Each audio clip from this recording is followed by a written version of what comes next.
la chaîne qui vous édifie. Envers aux parents naïe, mon homme qui a l'ingaka attaqué à sakanya suka ozonga ayo lala na se makolo ya mama na se makolo ya papa naïe bien aimé et na remarka mingi na sala analyse o bana basi ebele balinga ba papa na bango bana mibale ebele pe balinga ba mama na bango et c'est parce que bana nyonso ensemble wana ba bien importance ya ba parents bien aimés. Nous avons un message pour nous et le message n'a pas qui pendant que nous avons moment de prière pour les autres épidémie pour nous amitié. Bien-aimé, na kati ya mois de décembre au tozo banda o préparer pour la famille na yo bana na parents nyonso boza la concentrer ba parents nyonso boza la veille ba parents nyonso boza na bana na ndako bien-aimé. Prier pour na bana na yo tchabona mabondeli pambate le diable prépare une chose, on a besoin de préparer ma mort subite, on a besoin de préparer ma maladie. On a besoin de remarquer que moi on a une forte fièvre et puis belé a pas peur de ma vie. Mais je déclare au nom puissant de Jésus et que vous allez nul et sans effet. Is the name of Jesus. Et vous allez détruire na combo na Yesu. C'est parce que ceux qui t'ont veillé, bien aimé, ceux qui t'ont tikali na droit chemin. Christ a lobby dans proverbe, je marche dans les chemins de la justice pour donner du bien à ceux qui m'aiment. Moutoua dans le chemin où Yesu a bien aimé, à Koutanara, na Makabomala, peu importe mais tambour diable à Tchena décembre. Bien aimé le Seigneur, vous allez nul et sans effet. Et le Seigneur nous a dit pour nous yebisa ba famille, nyonso, parents, maman, papa, ozawana, tout éviter distraction, bien aimé. Priez pour les enfants. Sambela pour na bana eza moment au bana belé ba koma batizengi eza moment au bana belé ba tombara ba malade eza moment au bana belé ba perdra même ba vie parce que le diable azana pour ça ba vie humaine bien aimé. En tout cas azala concentré.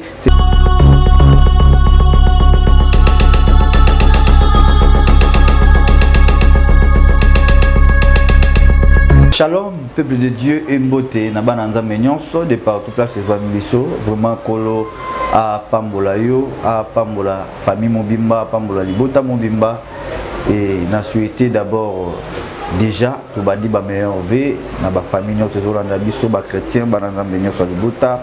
En tout cas que la paix de notre Seigneur Jésus-Christ ezala na yo pe libota mobimba et ezala libota banda na papa na maman pe na bana nyonso. Et laissez-moi vous dire que au nyonso andimela nzambe na kati ya libota na ye mabe koki koyate.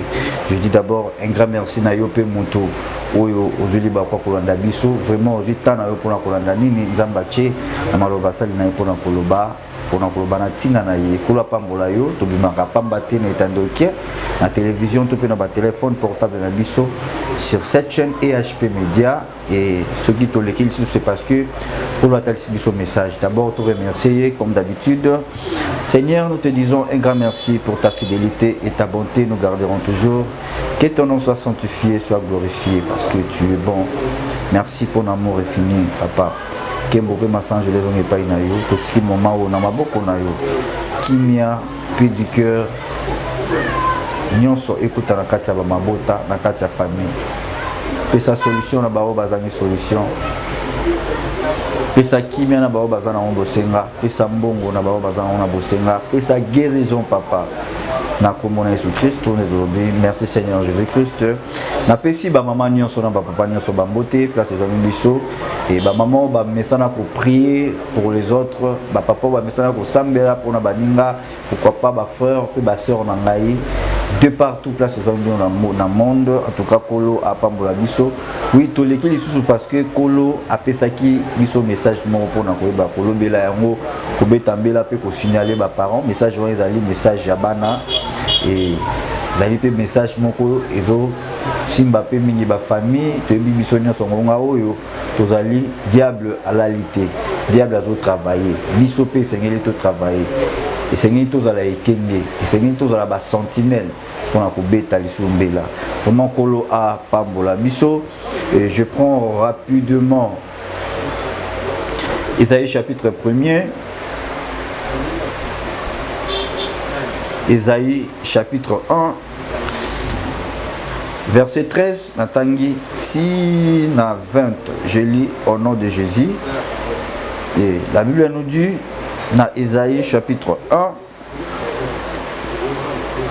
verset 13.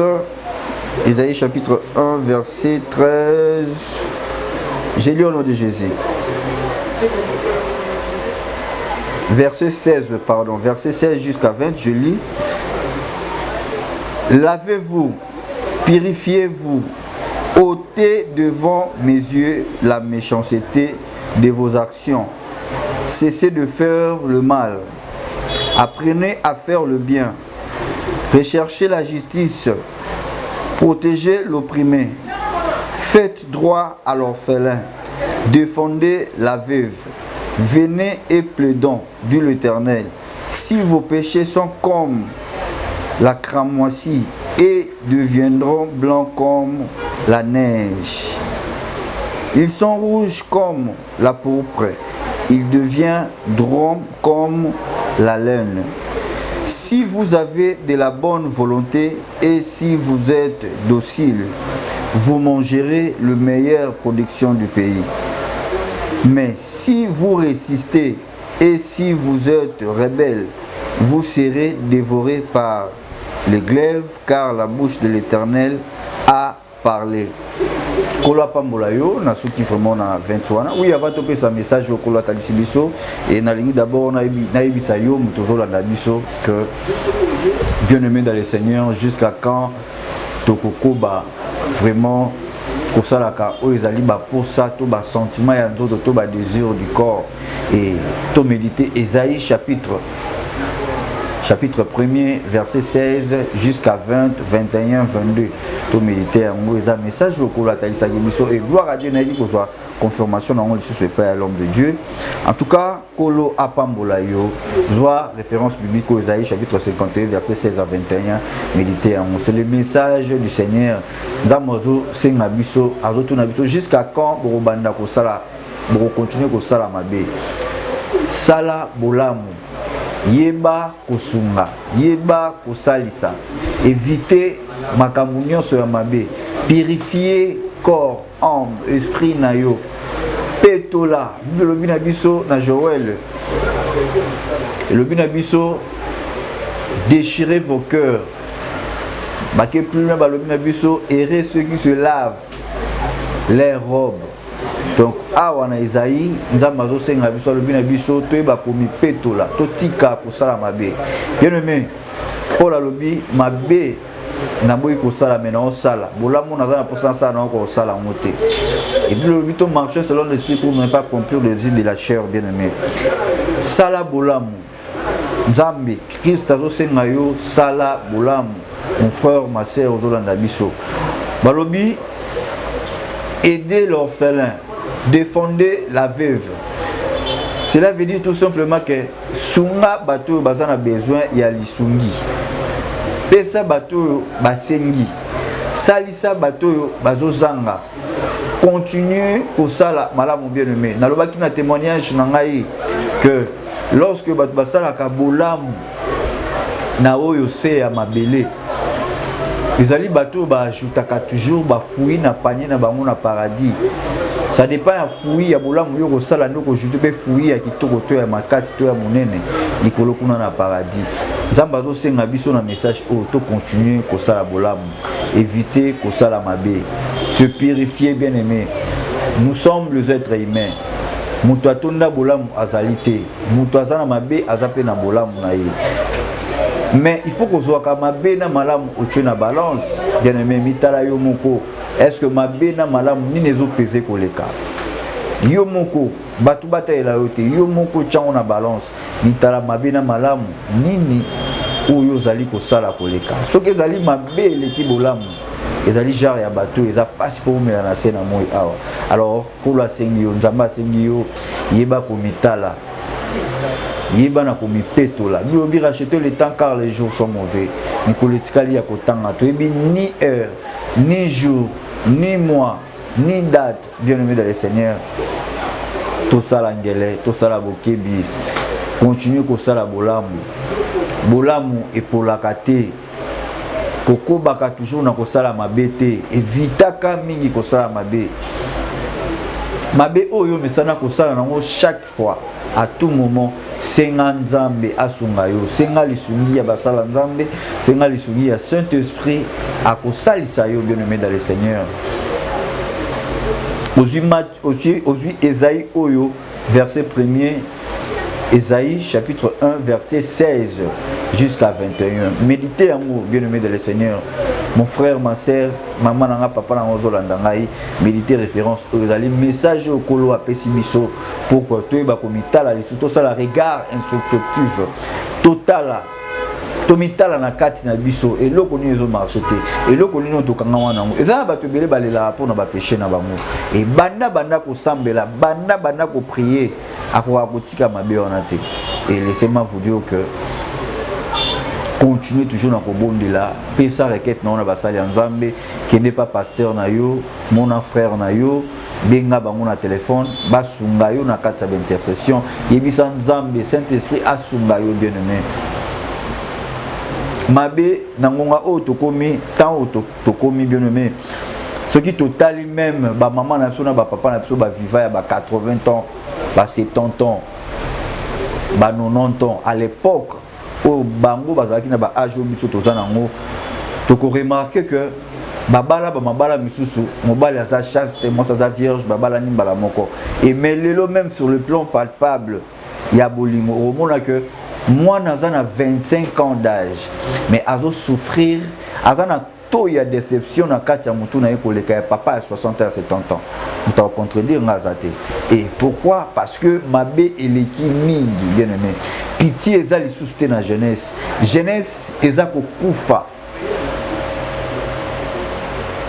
ba jeune papa ba jeune maman ba jeune fille ba jeune garçon to ya mabe eleki ebele bien-aimé nzamba zo senga na biso to mitala to sala regard introspectif to mitala na kati na biso mabe nini oyo kanga yo ko sala te bien-aimé mutu azaka na bolamu na ena mabe Bible zo benga biso ba sainteté mais Bible zo senga biso to za lokola Job un homme intègre consciencieux conscience na yo bien-aimé za na bato mususu bazanga conscience irréprochable na rien asala mabe asala bolamu ya zo trouver yango normal azo koba na ko sala mabe bien-aimé to sala vraiment attention to sala attention. Matthieu Ésaïe plutôt chapitre 1 verset 16 à 21 kola talisi biso po et rappeler lisusu ba mémoire na biso et rappeler ba vie na biso et talisa biso eloko nini tozoko bana ko sala zo mabe na malamu meka ko tchango na balance bien-aimé le Seigneur mi tala vraiment bien yo moko to éviter ko sala mabe Bible lobi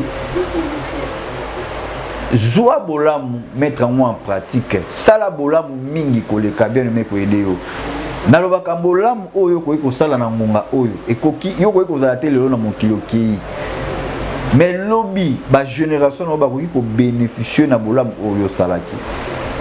Alors tout ça la bolamu pour que tu remplir au panier na biso likolo bien-aimé tu remplir au panier na kati ya paradis bien-aimé tu remplir ba bolamu to sokola jardin to kata tu arranger des baranges à pelouse pour que lobby place au kende ozala ki ba ya bayo ozala témoignage bien-aimé ozala l'homme selon le cœur de notre Dieu bien-aimé dans le Seigneur. Et Kolo Apambolayo, c'est toujours votre frère Brice, papa sympa, je suis là. Et Nalina peut sa message Kolo à Talisa Gibiso. Je bénis l'homme de Dieu, papa Sami Lukao, et pendant que tout ça qui n'a pas prière. Et moi aussi j'étais aussi parmi bateau baragien ba prière. Et malgré tout ça là qui a mon andaku, moi absence pèse qui na chaîne. Et je pense que bateau belé pour bien sur le téléphone pour va biso péter et vraiment na 5 ans de business belé pour na bateau pour bien qui se tourne na téléphone na kokomela et téléphone zaki moi musique parce que lorsque tu kota na ba moment bon sengaka aux en intimité toujours yo nanzambe donc voilà pourquoi téléphone zaki moi musique même notre maman que je salue maman GH na question beauté vraiment tout cela moi kala alors ezali temps oyo to mekaka un peu comme bendana en tout cas semaine passée au aussi là ba te belé na répondaki bango temps sous na retard souper na ko répondre même pas parce que tout ça qui na clôture nango lobby dimanche les clôtures les ala qui surtout et j'ai continué toujours de bénir l'homme de Dieu dans les bons bergers na pesi papa na biso Sami le corps beauté ainsi que tous les hommes de Dieu même le prophète Jonathan ainsi que tout le monde en tout cas to continue toujours kosambela pona bango pour que baumela na se ya mokili oyo kola pambola yo. Et je prends directement na pesa message oyo kola talisaki Matthieu chapitre 18 verset 3, je lis au nom de Jésus. Matthieu chapitre 18 verset 3, je lis au nom de Jésus. La Bible dit: et dit, je vous le dis en vérité, si vous ne vous convertissez et si vous ne devenez comme les petits enfants, vous n'entrerez pas dans les royaumes de cieux. Je répète s'il vous plaît. Le deuxième verset. Jésus ayant appelé un petit enfant, les plaçant au milieu d'eux, et dit, je vous le dis en vérité, si vous ne vous convertissez et si vous ne devenez comme des petits enfants, vous n'entrerez pas dans les royaumes des cieux.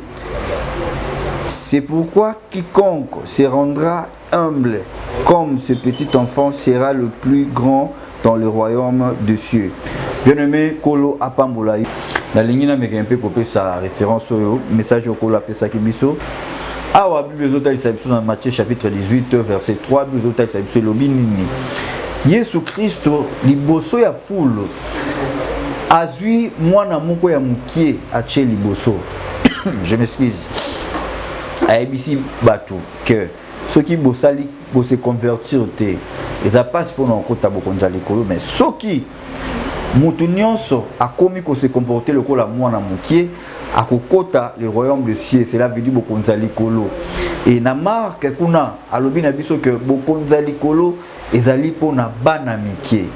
Et en réalité maman papa websanga te nazonga mwa mukie pona kota lola non. Langage ya Christ linkolo banini n'expliquait très bien message oyo. Christ azosenga biso repentance. Nzamazana posa mutu nyonso a se repentir. Atika mabatika akoma kokoba na bola ndenge zayi to tikotanga kuna lobeli biso. Alors awa Christ azu mona muki a placer azoloba bokonza likolo eza pona bana miki. Bien-aimé dans le Seigneur. En réalité, Christ a ngaita le biso que mwana muki soki aza pembeni ya parent maman to papa. Soki opesiye soit bombo biscuit opesi olobi zwa alia. Pendant qu'il y a ce wana abandi kolia et tant azo manger yango, ne pensez pas que biscuit wana ne azion la chose la plus importante que parent nae. Non. En réalité biscuit wana zeloko ya sepela na ngo linga rango. Azape na posa ba pesa ki yango tanga musu chaque jour.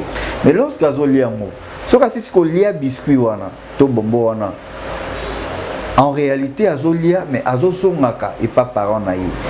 Et bana msu bazara tango azolia biscuit to bombo wana opesi etolo kwa malamu.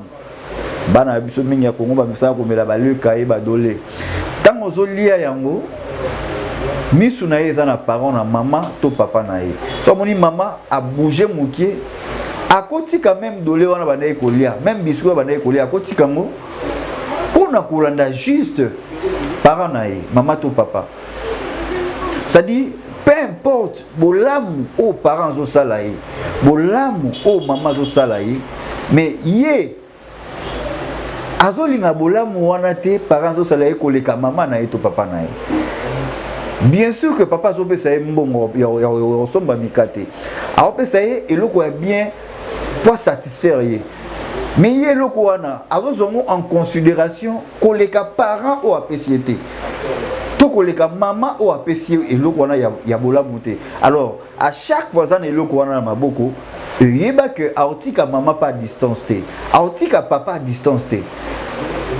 Je bénis tous les parents au banana bango bazaka babima mwana ya kanye na nzoto abani kolela abani ko pleurer babimane ensemble.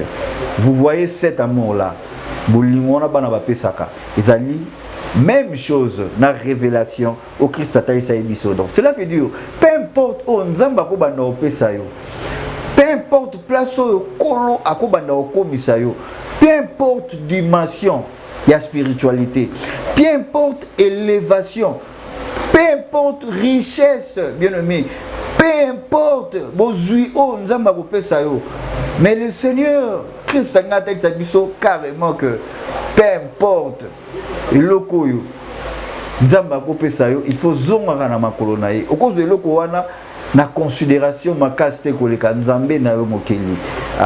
Je pensais que koloba même place aux alliés.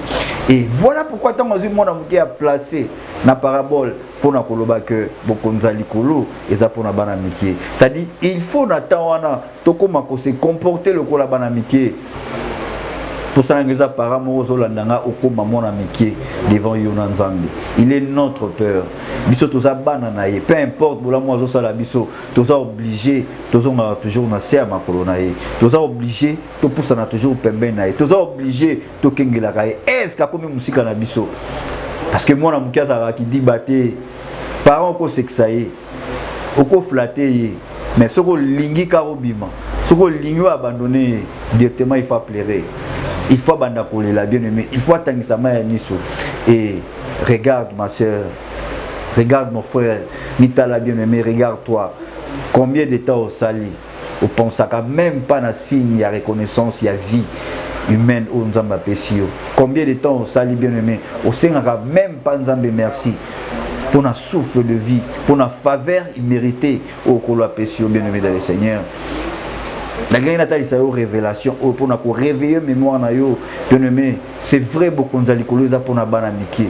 Biso toza bana mikie devant notre Seigneur Jésus-Christ. Toza bana mikie devant notre Dieu bien-aimé. Peu importe où tozali, il faut que zongaka na sia makolo na ye. Peu importe bola mozo sala yo bien-aimé. Ozolia, ozomela, ozosepela, oza l'aise bien-aimé. Mais s'il y a reconnaissance, il y a vie.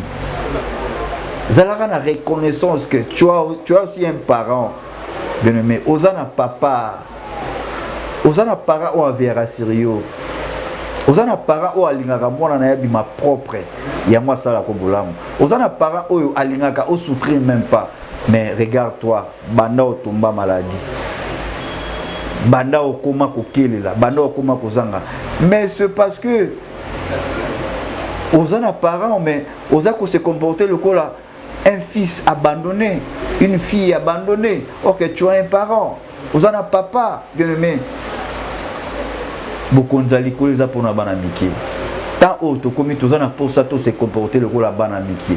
Peu importe. Boulamu ko la kosala au bien aimé. Mazana pour ça signe de reconnaissance. Moi na mukazara toujours reconnaissant envers les parents naie.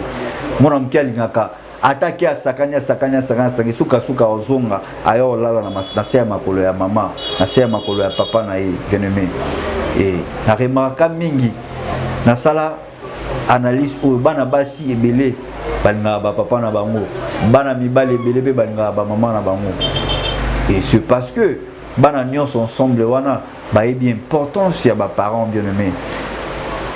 Nzamba tuna message pour na kotalisa yo et message na biso ezalaki pendant que tozalaki na moment ba prière ko la zotalisa épidémie pour na bana mikie bien-aimé na kati ya mois de décembre o tozo banda o préparer pour na famille na yo bana na parents nyonso bozala concentré ba parents nyonso bozala veille ba parents nyonso bozana bana na ndako bien-aimé prier pour na bana na yo tchabona mabondeli pambate le diable prépare une chose, on a besoin de préparer ma mort subite, on a besoin de préparer ma maladie. On a besoin de remarquer que moi on a une forte fièvre et puis belé à bana bazo n'a pas peur de ma vie.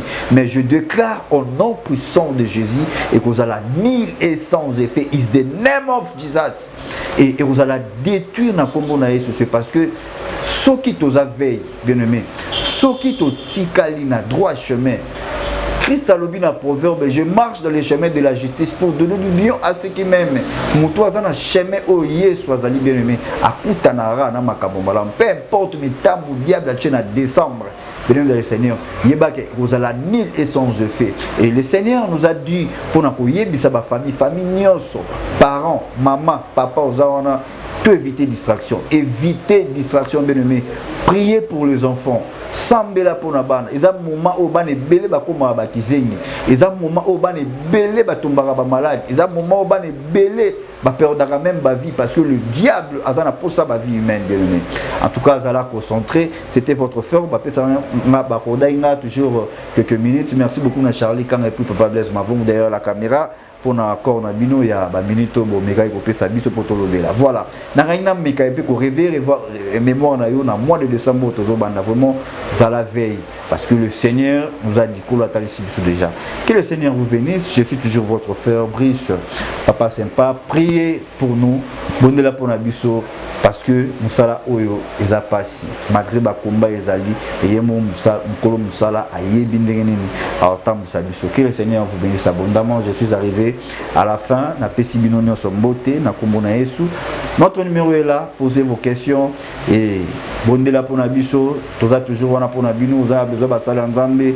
Nous sommes là pour na orienter bino toujours place ni ya malamu ko kende kola pambola biso. Et j'ai clôturé na tikali na 1 minute. Je dis merci Seigneur parce que vous avez le alpha pour ceux qui sont le oméga na message oyo papa message oyo pesi tikete o nyonso akoyoka ya mo Saint Esprit kota kati na ye a rêver mémoire na ye a koti sa vie de prière na kati ya ba famille papa protection divine na yo e ba ko bomba bana nyonso ya monde entier Seigneur. Protection divine na yo et ba ko sunga mabota nyonso e batela bango. La Bible dit non, la main de l'Éternel n'est pas trop courte pour sauver ni son oreille est trop dure. Papa soki bana no ba belelio ya no la bango na kombo na Yesu. Tchakimia na ba famille zangi kimia et sa finance place aux finances zate et sa paix na ba o bazana besoin ya paix papa. Na tiki mabota nyonso na maboko na yo na kombo na Yesu metolobi. Merci Seigneur Jésus-Christ et que le Seigneur vous bénisse. Ce qui est sa unité. À la prochaine. Bye bye.